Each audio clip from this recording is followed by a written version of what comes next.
Une carte Google Play de 50 € est cachée dans la vidéo, sois le premier à la retrouver pour gagner cet argent. Oh, shut the f up.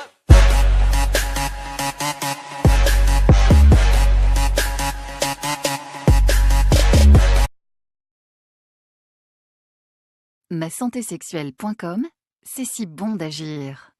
Comment abordez-vous les questions de masturbation avec les hommes dans votre patientèle? Comment ça se passe? Est-ce que beaucoup posent la question, qu'ils soient en couple ou pas?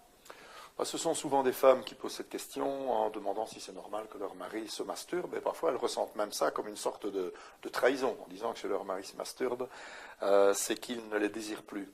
Ce qu'il faut savoir, c'est que la masturbation masculine est souvent est assez relativement mécanique. Et le petit garçon va assez fréquemment découvrir la masturbation comme quelque chose de relativement naturel, qui vient de manière spontanée. Je pense que ça vient en grande partie du fait que la masturbation masculine est avant tout une recherche de décharge. C'est-à-dire que le petit garçon va souvent se masturber jusqu'à parvenir à l'éjaculation, qui est véritablement une décharge qui lui apporte un apaisement, une satisfaction et les premières découvertes du plaisir. Et c'est vrai qu'il n'y a pas cette décharge, par exemple, chez la femme qui, elle, découvre, donc adolescente, la sexualité, la masturbation parfois plus tard, oui, parce que l'exploration de son corps est différente, et puis bien souvent c'est plutôt externe qu'interne. Donc on sait que les deux aspects sont importants chez la femme pour bien se connaître avant d'entrer en relation sexuelle avec un partenaire.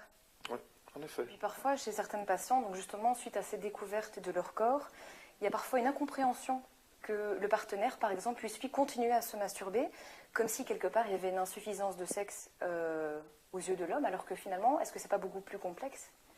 C'est sans aucun doute plus complexe que ça.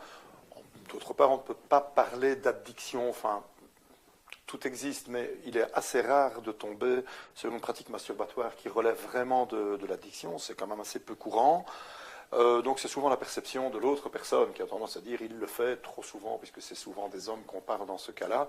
Mais ce qu'il faut bien comprendre, c'est que le petit garçon tout petit, lui voit son sexe, puisqu'il est extérieur, donc il va avoir tendance à commencer à jouer avec et à se rendre compte que c'est une source de plaisir potentiel, là où la petite fille le découvrira, en tout cas plus lentement, pas nécessairement plus tard, mais en tout cas plus lentement.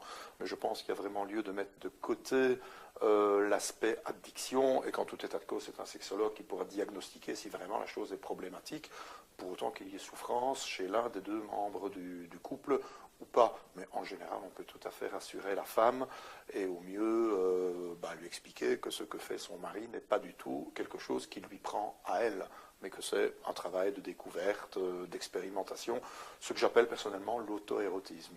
Voilà, et c'est peut-être même un travail à faire, justement, peut-être encore plus davantage avec les femmes qui ont tendance à pas spécialement pratiquer la masturbation. Absolument. Et qui ne connaissent pas spécialement bien leur corps, même à 40-45 ans. Absolument, tout à fait.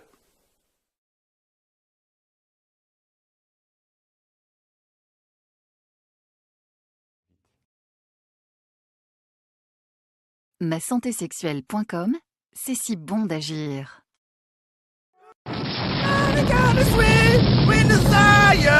Looky Luna, oh,